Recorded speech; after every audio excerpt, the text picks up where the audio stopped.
Hey, I'm Ruth, managing weight with food, and I'm going to talk about satiety.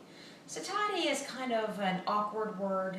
Don't hear it that often, but it describes the feeling of fullness you have after you eat. Okay, we all know what that means. You've had enough to eat. You want to, undo your bilge or whatever. We know that feeling. But it's actually it's the result of a lot of complicated processes that go on in your body, which we know is a pretty complicated thing. But you eat your food, and your mouth tells your brain, hey, I ate food. Food goes down into your stomach tells your brain, hey, I ate the food. The food starts to be digested, and your blood sugar gets reported to your brain, and all the stuff your kidneys are doing gets reported to your brain. And if you're storing fat, that tells your brain, hey, I'm storing fat.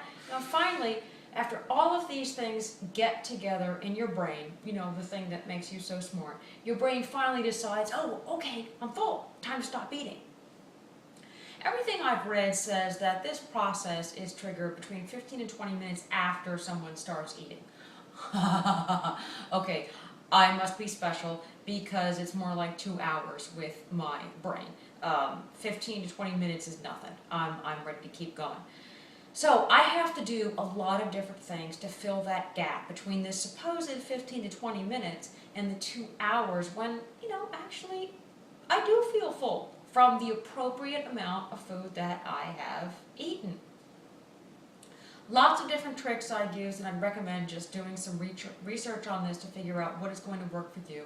It's things like slowing down what you eat, smaller portions, smaller plates, sometimes silly things like making tofu escabeche, or eating with chopsticks, or eating with your non-dominant hand, taking a walk, staying busy, just doing something to sort of preoccupy your mind until all those triggers finally come in and your brain says, oh, I'm full, finally. Sometimes, after you've done all the things you've done, you're still hungry and you're still dying to eat something. And at that point, you're just going to have to tell your brain and your mouth and your stomach to shut up.